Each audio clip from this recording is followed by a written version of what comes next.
Hey guys, all right, let me tell you a secret. There's a weapon in this game that's actually really strong that you might have completely forgot about. It's the Whisper 45. Yeah, so this pistol is actually decent. Did you know that? Have you used this weapon recently? Because we're going to be checking it out today. We're going to be starting with kind of a crazy build, and if I'm having fun, this will be a two-parter where I might try a normal build. We'll see, but here's what we got cooking right now.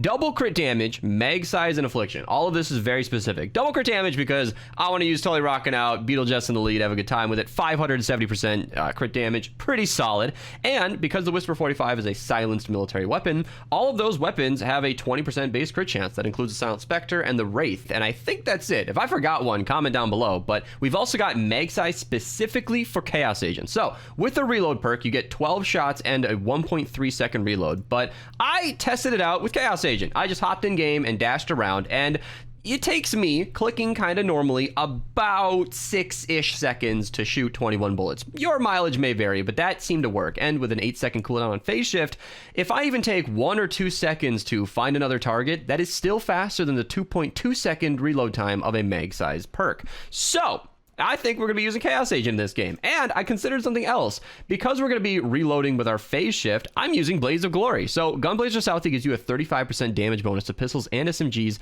for 4 seconds. And I always hate the 4 seconds. I never liked that requirement. But if you think about it, the Thick Skeleton Lady that we always use in place of it is only a 5-second bonus for 15%. So we're getting 20% extra damage for 1 less second just by phase shifting instead of normal reload. I think it's good enough. I'm going to give it a try. Then we've got hip shot, of course, because we got to do a little bit of extra pistol damage. I kind of skipped over Beetle Jess, but 225% crit damage, not too complicated there. Battle Beaten Wafer just to get it started. So yeah, let's hop in game and check it out. Fun fact of the day, regular Totally Rocking Out users will not be surprised, but I went way too long before learning that anti-material charge punching metal objects actually gives you wafers. I don't know how I didn't know that, so there you go. Now you might know too if you didn't know that. All right, got plenty of wafers, super easy. Look at this damage. Look at how easy it basically one-shots everything. Assuming I can actually hit my shots, it's actually kind of shredding. Like, this pistol is unironically very strong.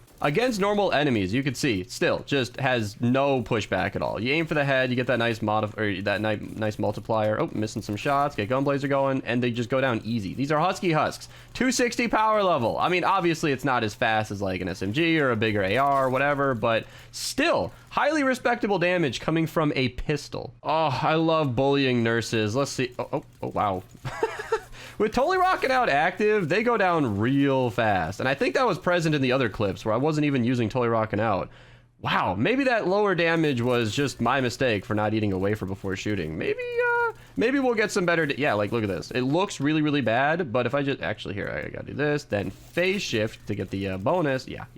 With Totally Rocking Out active, this thing is shredding. Okay, yeah, I was just using it wrong. Holy crap. If you guys use this build, you got to be careful using phase shifts getting around the map, because it is obviously how we reload. So, yeah. That said, though, let's just go ahead and do this and kill a smasher. Oh, yeah. Look at that damage. Holy crap. We sat down a smasher with the Whisper 45. I shouldn't be as impressed as I am, but I am. It's actually doing so much. I think we're ready to get the defense started. You know, it's kind of funny that I'm not using Lexa for this video. I did this for a video that's probably out of the channel. I don't know. I used the Masamune with the Anakin Skywalker skin just because it looks like a red lightsaber and it looked fantastic. But then that led to me using my hero skin for the other part of that video. And I've gotten critique in these videos for using Lex all the time because sometimes I'm showcasing a certain hero. And if you're not listening to the video in the beginning, you might not actually even know what hero I'm using. So, I don't know. This is me accidentally taking feedback, I guess? I do take feedback on purpose very often, but I just use Lexa without thinking about it. There's no nefarious plan. I just use my main skin without really thinking about it too hard, and that's just kind of what happens. But I don't know. I just kind of came to mind that I'm using Beetlejuice, and it makes sense. I feel like when hero skins came to the game, we stopped seeing the actual skins that we're using, but look at this damage. These smashers have gone down with ease. I've got a few steel electric fields down just to activate Battle Beat, but there are also tire traps next to anti-air traps. So if this game is looking super glitchy, that's why. I wanted to bring up something that Slushy brought up in chat. He mentioned that the Whisper 45 has a higher DPS than the Silent Spectre on paper. And I think that's interesting because I'll bet it does. Realistically, with a pistol or any semi-auto weapon, even a perfect human is not clicking literally as fast as possible the entire time 100% consistently. Like, that just doesn't really happen. I need to get my battle beat active there, or my wafers.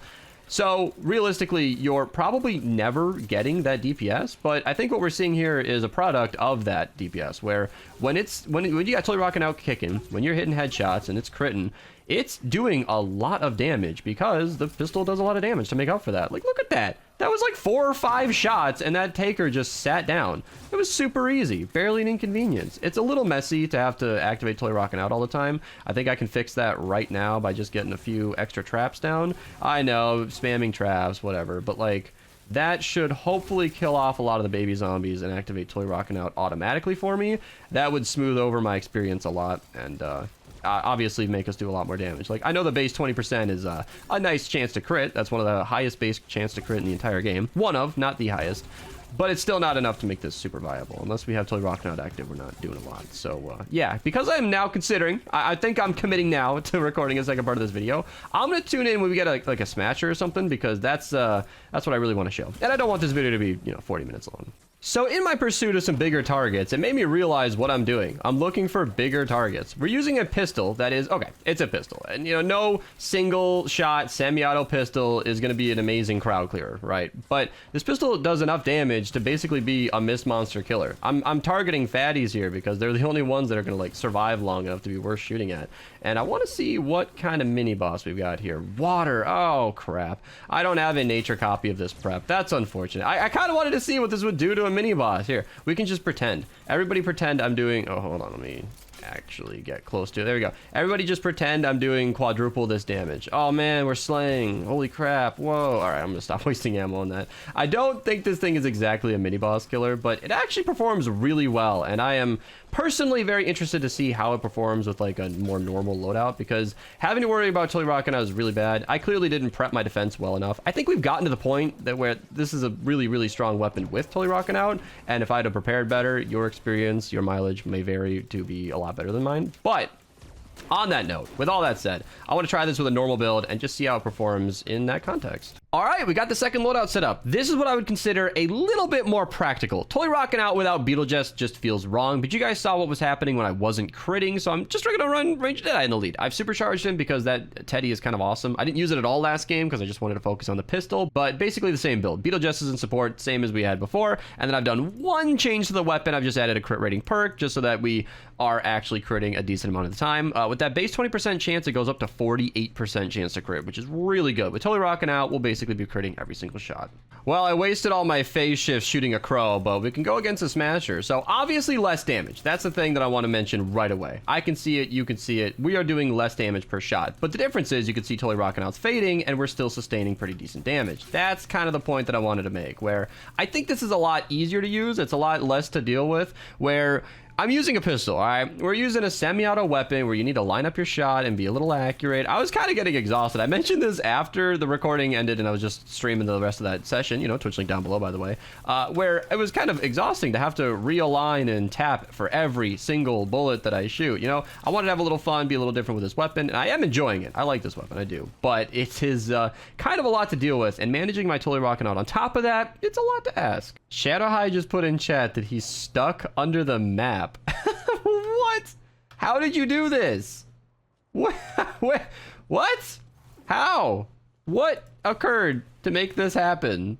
He really is completely stuck. There's no cave here whatsoever. He said he spawned there? Oh my god. Can you send in a screenshot or something? I need to see this. Wait, can you actually get out of there? Because I don't know how to help you, but then it occurred to me, like, if you can't run off the map and you can't just, die, how do you get out of there? Oh, hold on. No editing necessary. This just in. This is the picture that he just sent me on Discord. Look at it. He's just staring up in a cube.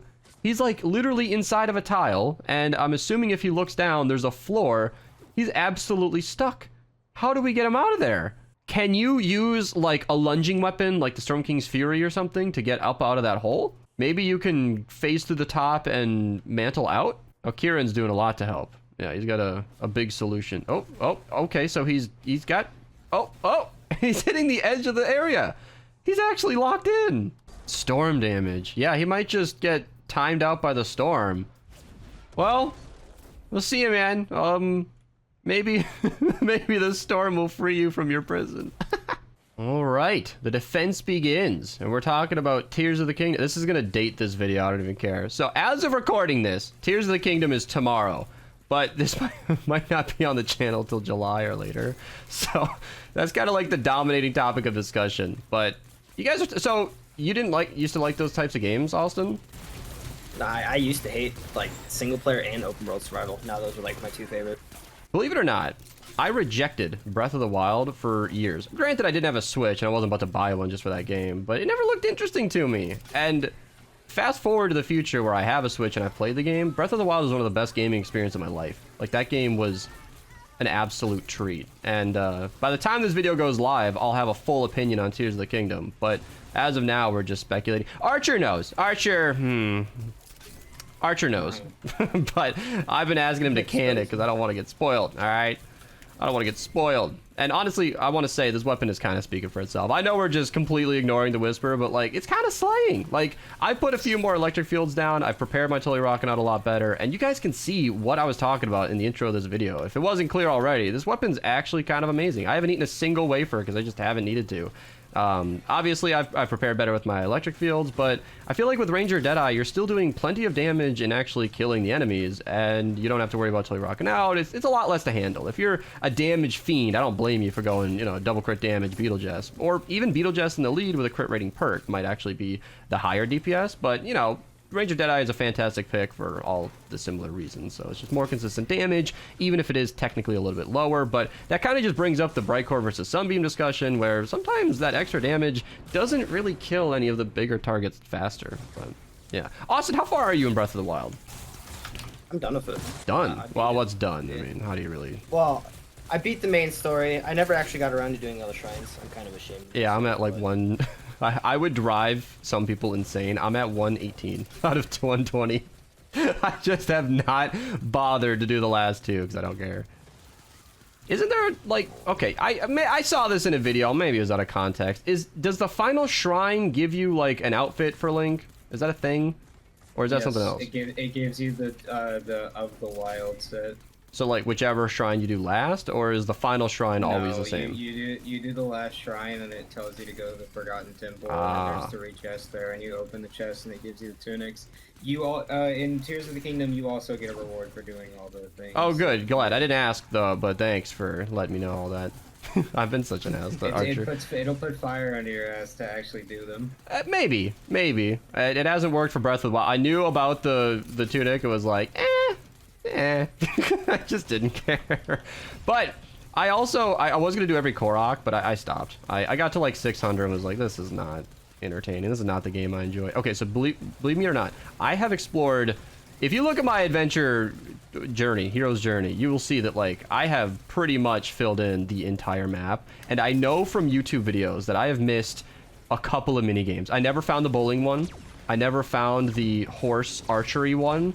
I think that's it, but there might be more. Just, I see these random YouTube videos of mini games I completely missed. And it's a weird feeling because I don't want to just go fire up the game to do those mini games, but like, I feel like I should go experience them. I don't know. Does anybody have an opinion on this? You know what I should do? Think for me, Archer. I don't know. I only ever did the mini games once, and then just did the bowling mini game over and over again for rubies. Okay, here's a weird thing. I never found myself farming rupees. You know, is that... I didn't either. I never saw the point. I feel like I got into the habit of selling monster parts. Kilton was not worth saving all those monster parts for. I bought everything he had right away, but I never found myself needing to get rupees, because if monster parts are good, like a horn was like 8 rupees, which, I mean, when you've got hundreds of them on hand, that plus excess ores, because I could never help myself. I always carried a sledgehammer. Archer made fun of me for it. He's like, you don't need it. But I did eventually upgrade to the Master Sword, one-hitting everything, and then Lionel whatever clubs. There are Save the World viewers right now who are wondering what the hell happened to their Whisper video. They're like, what is this?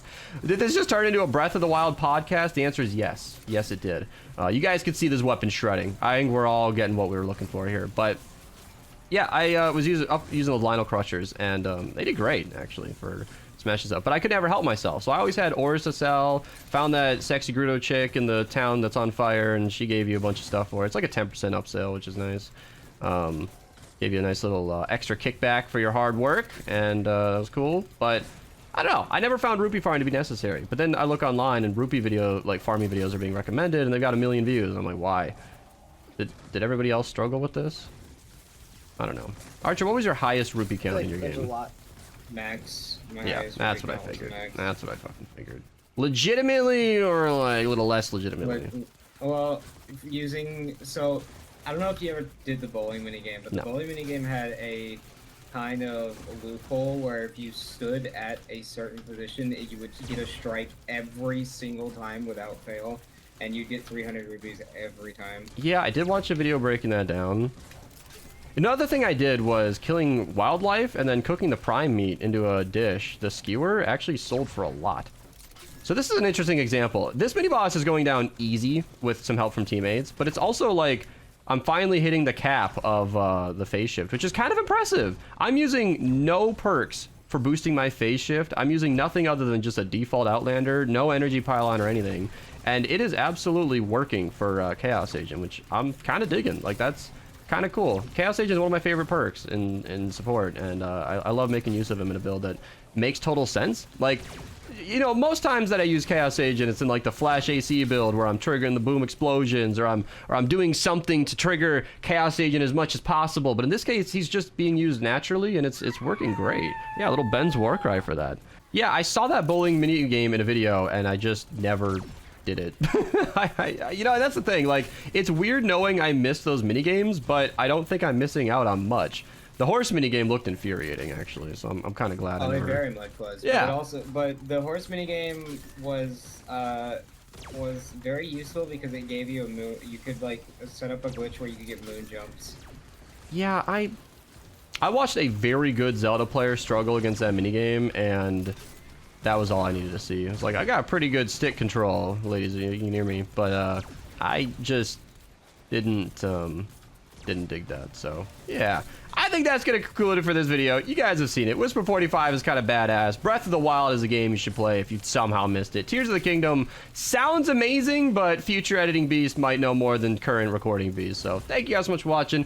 Subscribe, Twitch link down below if you ever want to hear more podcast style discussions on games completely unrelated to saving the world. I'll see you guys in the next one, and take it easy.